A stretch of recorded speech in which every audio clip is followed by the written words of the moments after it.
In this episode, we're going to be taking a look at why facial fat and body fat percentages as a whole make such a noticeable difference in facial shape, perceptions, and attractiveness.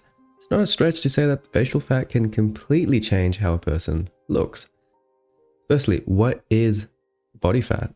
Facial fat, body fat, any kind of fat? Well, the first thing we have to talk about, let's explain what facial fat actually is. Just like the fat found around your belly, adipose tissue gain is a natural process that results from an increase in energy intake. The body fat we want to focus on is subcutaneous fat, because that is a type of fat that's found under the skin. This applies not only to places like the stomach, but the face holds subcutaneous fat as well, especially around the buccal or the cheek region. When we eat less food and exercise more, we lose that extra adipose tissue. In the same way that losing belly fat causes the abdominal muscles to start to pop out and you get abs, the exact same thing applies to the face. The difference is it's mostly the bones like the jawline and the cheekbones that we quickly see popping instead of, say, a muscle like the rectus abdominis. The general idea of depth and 3Dness is what makes an attractive face. The abs seem to have a lot more depth as you lose body fat, and so do the cheekbones, the mid-face region, the jawline. Even though we usually see photos from a 2D view, we can still pick up that depth perception. A face with more facial fat just lacks these contours in that 3D context. Coleman et al. Discussed the importance of considering the 3Dness of the mid-face region when assessing attractiveness. Even moderate amounts of fat gain can completely change your face shape and attractiveness. Taylor Lautner loses a lot of the angularity around his mid-face to lower face. These are some of the more obvious effects of weight gain. An overall poofier face with rounded cheeks and jaw. You don't need me to tell you that, most of you are probably already aware of how this works. The zygote is the widest part of your face, where your cheekbones are. When you gain body fat, you lose whatever the contours you had in this region that already existed. Usually there will be a slight dip right above and below the cheekbones at the temporal region. A lean face will have more contours and be more shapelier and angular. This is most easily seen in the mandible as you lose weight, but the same concept can apply to all areas of the face. Since we tend to gain facial fat around the mid-face region and the jaw, extreme cases of fat gain can completely change your face shape, causing all sorts of facial contours and proportions that don't really look natural. Pratt had an incredible weight loss journey, and his facial attractiveness improved a lot as a result. We can see that his face just lacked the angularity, and now it's a lot more striking. Like we mentioned earlier, there is the 3D aspect to the face that is also night and day in terms of differences. His buccal region was a lot more plump beforehand. The loss of facial fat helped accentuate the deep contours and valleys around his cheeks, the under eye region, the chin, and the glabella or the brow area. The jaws also has a lot more depth and shadows to it. Chris's facial width to height ratio went down a considerable amount as his cheeks slimmed down. This can affect the perceptions of masculinity, creativity, aggressiveness, and a number of other factors like dominance, but it's not that big of a difference in this case. His face just looks taller and less bloated, which is a benefit no matter how you look at it. Playing around in the liquify tool, we can sort of manipulate the weight and loss gain just by altering the facial width and facial contours, but it's not perfect and it's quite difficult to show this in Photoshop. It's one of the most challenging things. How does gaining facial fat change facial proportions? A face from this study by Rule et al. Was altered to show a reduction in BMI. Personally, the edit doesn't seem to do a very good job of showing the weight difference, but one major proportion did change. The eye spacing changes a decent amount, in that the interpupillary distance, or the distance between the eyes, makes up more of the facial width after weight loss. In essence, losing facial fat makes the eyes appear wider set and larger. Derek from More Place More Dates also achieved a similar effect. His face seems slimmer, eyes larger, and even his jaw is proportionally wider. An overlooked aspect of facial attractiveness is retaining a wide jaw and compact mid-face appearance despite the actual face being slimmer. That comes down to a bone structure difference, where most people can achieve a wide jaw and mid-face if they just gain a lot of fat. This guy is an even more exaggerated example of this. This is because when we gain fat around our cheeks, our bizygomatic width, or the width of our face, actually starts to increase. Your face gets bigger, physically bigger. This can sometimes work to your favor if you have really close set eyes that throw off the facial harmony. Losing weight may help offset that by making your eyes appear closer to the edge of the face. Thus, you get the appearance of having wider set eyes.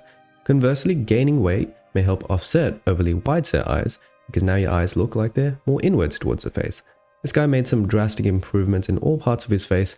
His jaw got way more tapered and now has a discernible jaw frontal angle, whereas his jaw was round beforehand. His cheekbones now appear more high and pronounced. The excess adipose tissue around the cheeks make the under eye region look hollower and more set back than it actually is. But after weight loss, everything seems to even out more, while at the same time adding that element of depth. The buccal region and the infraorbital region, or simply put the midface, just appear way less pudgy or pinchable, which are real terms. Since fat really likes to go in these areas, they are also one of the last areas to lose fat. Will Smith's cheeks looked a lot more defined even after 20 pounds of fat loss. Similar to the guy before, Derek achieved a more tapered and defined jaw by getting below 10% body fat. His jaw went from a rounded shape to a harmonious angle of inclination, all from about 70 to 80 pounds of body fat loss. These types of transformation extremes are hard to come by as most people won't ever venture that low of a body fat. So the last question is, how does gaining fat affect the side profile? Just like the front view, losing facial fat can make a huge improvement to your side profile. In major transformations, a person could essentially find their jawline, as if they thought they didn't have a jawline and then they lose the fat and realize, oh, I have a really nice jawline, really nice bone structure. This guy goes from no discernible gonal angle or jaw angle to a clearly visible mandible, ramus, and jaw outline. Beyond that, his submental or the cervical angle, which is the angle his neck makes with the jaw, completely starts to change. This is actually quite an important feature when it comes to perceived attractiveness because it is strongly correlated with body fat levels and forward levels of facial growth. Research by Naini et al. Shows strong correlation between this angle and the facial aesthetic or the attractiveness of a subject. An angle around 95 degrees is most pleasing, which basically produces a firm and taut look where you don't have any hanging skin or excess fat in the underjaw region. Liposuction or fat loss can lower this measurement by a good amount, even by up to 20 degrees, but an increase of this angle results in lowered perceived attractiveness. Usually hanging neck or skin and fat is associated with both aging and body fat gain, so it kind of makes sense. If you've ever heard of jowls, it's something you get as you get older, that raises this angle, which is why we perceive it with negative attractiveness traits. A study by Coleman et al. Talks about the aging face, and we'll probably have to make a whole other video on that.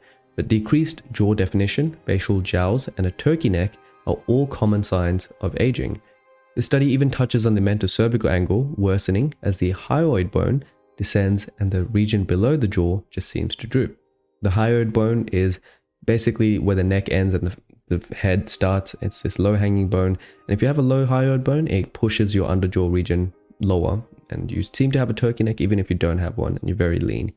Since a defined jaw and firm neck are youthful features, fat gain can essentially make you look older, even if the region below your jaw becomes too undefined.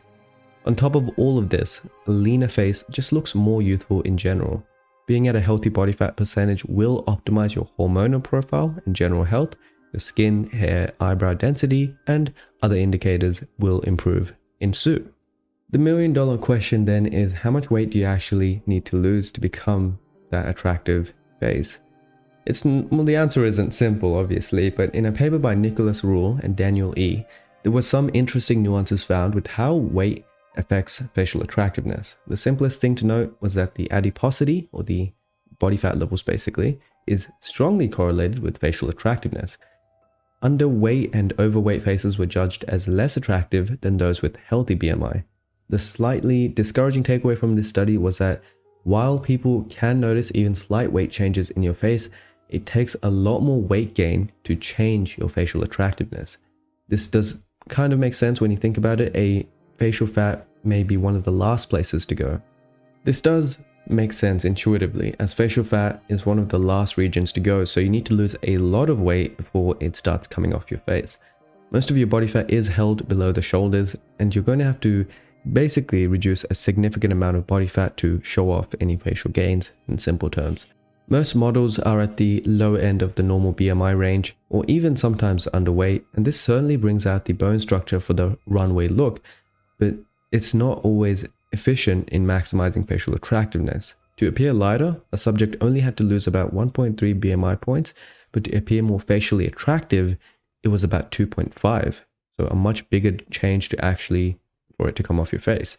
But the paper did not extend outside of the scope of Northern America, so we're looking at this from a very Western-centric approach, and it is well researched that cultural influence can affect the weight to facial attractiveness relationship. For instance, in some cultures, being rounder and puffier is actually desired, like in, I think it was Mauritania.